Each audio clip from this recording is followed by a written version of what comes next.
আমি আজকে রাহু নিয়ে দুটো কথা বলছি। আমাদের এখন কি হয়েছে, থাকার জায়গা একটা ফ্ল্যাট ব্যাপার চলে এসেছে। তো ফ্ল্যাটের মধ্যে আমরা কি করেছি, পায়খানা বাথরুমকে ঘরের মধ্যে ঢুকিয়ে দিয়েছি এবং জায়গা সীমিত হয়ে যাওয়ার পরে ঘরবাড়িতেও এখন দেখা যায় যে ঘরের ভেতরে পায়খানা বাথরুম। তো এই বাথরুম যেটা আমাদের, সেটাই হচ্ছে রাহু। এটা মাথায় রাখতে হবে। এবং সেখানে যে কমোডটা বসানো রয়েছে বা যেখানে ইন্ডিয়ান টয়লেট রয়েছে সেটাই হচ্ছে রাহু। তো আমরা কি করলাম, নিজের অজান্তে রাহুকে ঘরের মধ্যে নিয়ে চলে আসলাম। তার ফলে কি হলো, ঘরের মধ্যে অশান্তিকে আমরা স্বাগত জানালাম যে আসো অশান্তি, আমার ঘরে আসো। তো যাতে অশান্তি না হয়, রাহুকে ঘরে নিয়ে এসেছি ঠিক আছে, আর দিনকাল এরকম, তার জন্য আমাকে আনতেই হয়েছে, যাতে রাহু শান্ত থাকে, রাহু যাতে অ্যাক্টিভ হতে না পারে, তার জন্য কিছু কিছু জিনিস আমরা টয়লেটে রাখবো, যাতে রাহু কখনোই অ্যাক্টিভ হতে না পারে। প্রথমত টয়লেট আমাদের রেগুলার পরিষ্কার রাখতে হবে। এবং আমরা যখন বাথরুম পরিষ্কার করব, অর্থাৎ কমোড পরিষ্কার করব, তখন সেটা কোন কোন বারে করব আমি এর আগেও বলে দিয়েছি, শনিবারে করব এবং বুধবারে করব। নিজের হাতে সেটা করতে হবে, ঠিক আছে?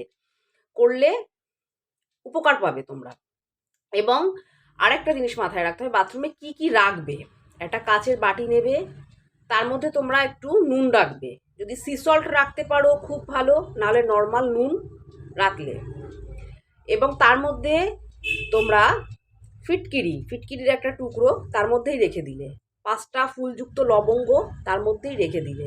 এ কটা জিনিস সবসময়ের জন্য বাথরুমে থাকবে। শনিবার দিন করে রাখবে, নুনটা শনিবার দিনকে ফ্ল্যাশ আউট করে দেবে, লবঙ্গটা সেটাও ফেলে দিতে হবে, ঠিক আছে?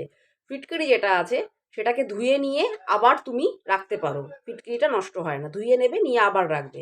কন্টিনিউয়াসলি প্রত্যেক শনিবারকে এটা তোমরা চেঞ্জ করতে থাকবে।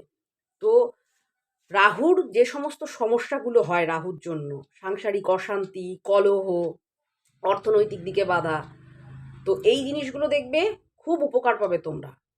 রাহু সবসময়ের জন্য কন্ট্রোলে থাকবে।